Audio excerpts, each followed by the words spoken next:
بسم اللہ والصلاة والسلام علی رسول اللہ، اما بعد۔ یہ صفحہ نمبر ہے 156، آیت نمبر ہے 51 اور 52۔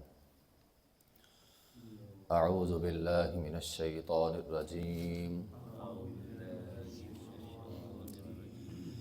بسم اللہ الرحمن الرحیم۔ الم تر الی الذین اوتوا نصیبا من الکتاب یؤمنون بالجبت والطاغوت ویقولون للذین کفروا ہؤلاء اہدی من الذین آمنوا سبیلا اولئک الذین لعنہم اللہ ومن یلعن اللہ فلن تجد له نصیرا۔ الم تر، کیا آپ اے پیغمبر آپ نے نہیں دیکھا الی الذین ان لوگوں کی طرف اوتوا نصیبا من الکتاب جو کتاب کا ایک حصہ دیے گئے، یؤمنون وہ ایمان رکھتے ہیں بالجبت بتوں پر، والطاغوت اور طاغوت پر، ویقولون اور وہ کہتے ہیں للذین ان لوگوں کے لیے کفروا جنہوں نے کفر کیا، ہؤلاء اہدی یہ کفر کرنے والے زیادہ ہدایت پر ہیں، من الذین ان لوگوں کے بنسبت آمنوا جو ایمان لائے، سبیلا بالحاظ راستے کے اعتبار سے یہ کافر ایمان والوں سے زیادہ ہدایت پر ہیں۔ اولئک الذین یہی وہ لوگ ہیں لعنہم اللہ ان پر اللہ کی لعنت، ومن یلعن اللہ اور جس پر اللہ کی لعنت ہو گئی، فلن تجد له نصیرا اس کے لیے کوئی اور مددگار نہیں ہوگا۔ یہ اصل میں ایک واقعے کی طرف اشارہ ہے۔ غزوہ احد کے بعد مسلمان اگرچہ غزوہ احد میں نقصان ہوا، لیکن یہود اس بات کو سمجھتے تھے کہ مسلمان آہستہ آہستہ بڑھ رہے ہیں، ان کی طاقت قوت بڑھ رہی ہے۔ یہودیوں نے کیا کیا، ایک وفد تیار کیا۔ وفد جو تھا وہ کعب بن اشرف یہودیوں کا ایک سردار تھا، اس کی سربراہی میں تھا۔ یہ گئے مکہ میں، مشرکین مکہ کے پاس، اور وہاں پہ جا کے بات چیت یہ ہوئی کہ مسلمان بڑھ رہے ہیں ہمارا ساتھ دو، مسلمان بڑھ رہے ہیں ہمارا ساتھ دو۔ مکہ میں ابو سفیان تھا، اس نے کہا نہیں نہیں ہم تو ساتھ نہیں دیں گے، ہم تمہارا ساتھ نہیں دیں گے، کیوں؟ ہمیں تم پر اعتبار نہیں ہے۔ مشرکین مکہ نے یہودیوں سے کہا ہمیں تم پر اعتبار نہیں ہے، ہم تمہارا ساتھ نہیں دیں گے، تم اپنا کام کرو ہم اپنا کام کریں گے۔ انہوں نے کہا نہیں مسلمان بڑھ رہے ہیں، تمہارے لیے بھی خطرہ ہے ہمارے لیے بھی خطرہ ہے۔ بالآخر مشرکین مکہ نہ مانے۔ پھر ابو سفیان نے ایک شرط رکھی کہ ایک شرط پہ ہم مان سکتے ہیں، ہم تمہارا ساتھ دیں گے۔ وہ کیا ہے؟ ابو سفیان نے کہا یہ ہمارے بت پڑے ہیں بیت اللہ میں، ان کو سجدہ کر دو، تم ہمارے دین پر نہیں ہو، ہم تمہاری بات نہیں مانیں گے۔ اب کعب بن اشرف جو ہے اگرچہ یہودی تھا، لیکن یہودی بتوں کے سخت خلاف تھے، بتوں کو نہیں مانتے تھے، اہل کتاب تھے، اللہ کو مانتے تھے، موسیٰ علیہ السلام کی لائی ہوئی شریعت کے مطابق ان کا دعویٰ یہ تھا کہ ہمارا ایمان ہے، اس لیے وہ بتوں کو نہیں مانتے تھے۔ اب کعب بن اشرف نے کہا نہیں یہ تو نہیں ہو سکتا، یہ تو غلط ہے، ہم بتوں کے سامنے جھکتے نہیں ہیں۔ ابو سفیان نے کہا ٹھیک ہے بھی، پھر ہم بھی تمہارا ساتھ نہیں دیں گے۔ تو پھر بالآخر کفار کو راضی کرنے کے لیے کعب بن اشرف نے بتوں کے سامنے سجدہ کر دیا۔ نہ صرف کعب بن اشرف نے، پورے وفد نے سجدہ کر دیا، اور اس طرح ان کے درمیان ایک معاہدہ طے پایا۔ جب یہ معاہدہ ہو گیا تو ابو سفیان نے کعب بن اشرف یہودی سے پوچھا کہ تم تو علم والے لوگ ہو، تم بتلاؤ ہم سچے ہیں یا محمد صلی اللہ علیہ وسلم، کون سچا ہے؟ اب کعب بن اشرف اگرچہ جانتا تھا کہ مشرکین مکہ سچے نہیں ہیں، لیکن چونکہ یہ معاملہ تھا ان کا، تو اس لیے اس نے کیا کیا، مشرکین مکہ کی خوشامد کرتے ہوئے کہا تم زیادہ سچے ہو، وہ نبی سچا نہیں ہے، تم سچے ہو۔ تو اللہ تعالیٰ نے قرآن کی یہ آیت نازل کر دی اور اس میں پورا نقشہ کھینچ دیا۔ الم تر الی الذین اوتوا نصیبا من الکتاب، اے پیغمبر آپ نے دیکھا نہیں ان یہودیوں کی طرف، یؤمنون بالجبت، جو جبت کے سامنے جھکتے ہیں۔ جبت اصل میں کہتے ہیں بتوں کو بھی کہتے ہیں، جادو ٹونے کو بھی کہتے ہیں، جتنے بے اصل بے فائدہ کام ہے اس حوالے سے سب کے لیے لفظ جبت استعمال ہوتا ہے۔ جو جبت کے سامنے جھکتے ہیں، والطاغوت، اور طاغوت کسے کہتے ہیں؟ شیطان۔ شیطان اور ہر وہ شخص جو شیطان کی طرف لوگوں کو دعوت دے وہ طاغوت ہے۔ تو طاغوت کے اندر بھی ساری چیزیں آ گئی، ٹھیک ہے۔ یہ اصل میں ہم معنی لفظ ہی ہیں، لیکن جب مقابلے میں آ جائیں تھوڑا تھوڑا فرق ہے۔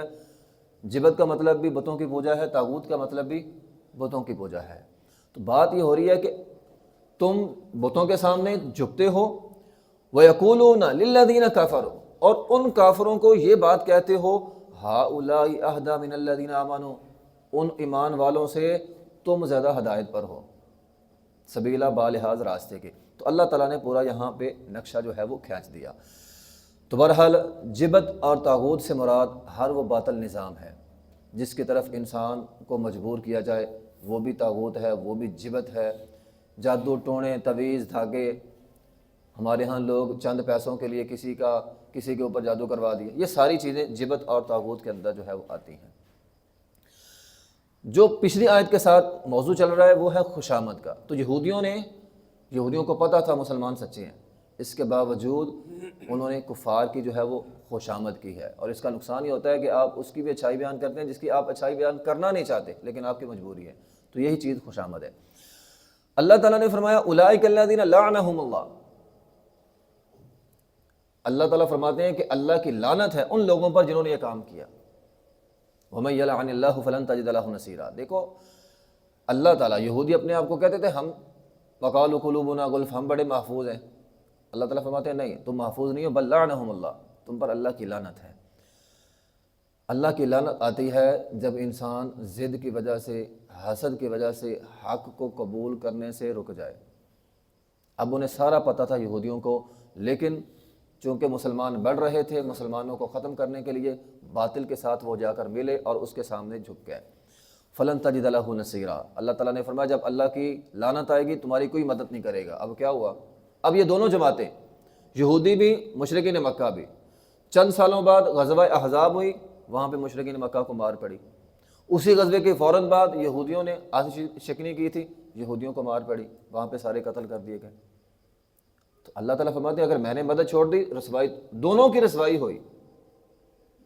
تو چاپلوسی کرنے والا جس کی جا رہی ہے، دونوں کی رسوائی ہوئی۔ اور یہاں یہ جو لعنت کا لفظ ہے یہ موضوع کے اعتبار سے کس لیے ہے کہ انہوں نے چاپلوسی کی ہے۔ تو اسلام اس چیز کو جو ہے وہ پسند نہیں کرتا۔ دیکھیں یہ جو ہمارے ہاں چلتا ہی ہے، بندہ کسی بھی جماعت کے ساتھ منسلک ہو، سیاسی ہو، مذہبی ہو، اس میں یہ چیز ہوتی ہے کہ یہ جماعت میری ہے، یہ سیاسی جماعت ہے، یہ جو کرے گی اچھا ہے، میرا مخالف جو کرے گا غلط ہے۔ انہوں نے بھی یہ کام کیا اور ان کے اوپر اللہ تعالیٰ کی لعنت آئی، جبکہ اسلام ایسا مذہب نہیں ہے۔ اسلام تو ایسا مذہب ہے کہ اگر مخالف میں کوئی اچھی بات ہے اسلام اس کو بھی قبول کرتا ہے۔ حتیٰ کہ نبی علیہ الصلوۃ والسلام نے، شیطان نے جملہ بولا تھا ابو ہریرہ رضی اللہ تعالیٰ کو، ایت الکرسی والا، وہ مشہور حدیث ہے۔ نبی علیہ الصلوۃ والسلام نے فرمایا تھا بندہ جھوٹا ہے، بات سچی کر گیا۔ آپ کا مخالف چاہے وہ سیاسی ہو چاہے وہ جماعتی مخالف ہو، اگر سچی بات کہتا ہے تو اسے قبول کرنی چاہیے۔ اب یہ نہیں ہے کہ چونکہ یہ میری جماعت کا نہیں ہے، اس کی میری سیاسی مخالفت چل رہی ہے، میں نے اس کی بات ماننی نہیں ہے۔ تو یہودیوں کو پتہ تھا مسلمان سچے ہیں، لیکن چونکہ مخالفت ہے تو ہم نہیں مانیں گے۔ تو اللہ تعالیٰ نے اس وجہ سے ان پر جو ہے وہ لعنت کی ہے، انہوں نے جا کر خوشامد کی ہے۔ ہمارے ہاں یہ اس لیے میں نے پچھلے درس میں بھی کہا تھا یہ بہت بڑا ناسور ہے خوشامد، یہ انسان سے حق کی پہچان چھین لیتا ہے۔ نبی علیہ الصلوۃ والسلام کے سامنے بنو عامر کا ایک وفد آیا، آپ یہ حدیث سنیں، میں حدیث پڑھ کے حیران ہو گیا۔ اس نے آ کر نبی علیہ الصلوۃ والسلام کو صرف اتنی بات کہی کہ آنا سیدنا، آپ ہمارے سردار ہیں۔ نبی علیہ الصلوۃ والسلام نے اس جملے سے بھی منع کر دیا۔ اور میں السید اللہ، اللہ حقیقت میں ہمارا سردار ہے۔ انہوں نے کہا جی ہم تو آپ کو عظیم سمجھتے ہیں، آپ ہم میں سے افضل ہیں۔ نبی علیہ السلام نے فرمایا بات ٹھیک ہے، لیکن شیطان تمہیں ورگلا کر لے جائے گا، اس لیے میں نے منع کیا ہے۔ تم حد سے تجاوز کر جاؤ گے، غلو کا شکار ہو جاؤ گے۔ اور آج دیکھ لیں امت کا ایک حصہ نبی علیہ السلام کی شان میں غلو کا شکار ہو گیا، نبی علیہ السلام کو اللہ والی صفاتیں دینی شروع کر دی ہیں۔ تو نبی علیہ السلام نے اس چیز سے بھی منع کیا، اس نے منہ کے اوپر یہ بات کہی تھی۔ تو اسلام تو ایسا مذہب ہے جو کہتا ہے کہ کسی کے اندر اچھائی ہے، اس کی وہ اچھائی اس کے منہ کے سامنے بیان نہ کرو۔ جس طرح پیچھے میں نے حدیث سنائی، نبی علیہ السلام نے فرمایا تھا جو کسی کے منہ کے سامنے اس کی اچھائیاں بیان کی جا رہا ہے اگلا بندہ مٹی اٹھا کے منہ پہ مارے۔ تو ایک کے اندر اچھائی ہے، اس کو اسلام کہہ رہا ہے زیادہ بیان نہ کرو، اور ایک کے اندر اچھائی ہے ہی نہیں، ہے ہی جھوٹ، اس کی وہ تعریف بنتی نہیں ہے، آپ اس کی خوشامد کی جا رہے ہیں۔ اسلام اس کو قطعاً اچھا نہیں سمجھتا، نبی علیہ السلام نے اس سے جو ہے وہ منع کیا ہے۔ بعض لوگ کہتے ہیں جی وہ جو حالات کی مجبوری ہے، نزاکت کی مجبوری ہے، دلیل دیتے ہیں مجبوری کی حالت میں تو وہ بندہ وہ سور بھی کھا سکتا ہے۔ دیکھیں وہ جو مجبوری کی حالت میں بندہ سور کھا سکتا ہے نا، وہ مجبوری ہوتی ہے جان کی، اور یہاں لوگ خوشامد کرتے ہیں اچھا میری نوکری نہ چلی جائے، میرا منصب نہ چلا جائے، یا فلاں چیز مجھے مل جائے۔ تو انسان اپنے مال کے حصول کے لیے خوشامد کر رہا ہوتا ہے، یہ جائز نہیں ہے، یہ کوئی مجبوری نہیں ہے، مجبوری جان کی ہوتی ہے۔ تو اللہ رازق بھی ہے، اللہ عزتوں کا مالک بھی ہے، عزت بھی بندے کو اللہ دیتا ہے، رزق بھی بندے کو اللہ دیتا ہے۔ ایسے ہی بندہ چاپلوسی کر کے نہ عزت کما سکتا ہے، وقتی طور پر مل جاتی ہے تھوڑی بہت عزت، اور نہ ہی بندہ زیادہ دیر تک رزق کما سکتا ہے۔ رزق اور عزت کا مالک اللہ ہے، اس لیے انسان کو یہ کام اللہ تعالیٰ لعنت کر رہے ہیں اس کام کے اوپر، اور یہودیوں کے اوپر بھی لعنت کی ہے۔ تو یہودی یہ کام کرتے ہیں، تو ہم مسلمان ہیں، ہمیں یہ کام نہیں کرنا چاہیے۔ وآخر دعوانا الحمدللہ رب العالمین۔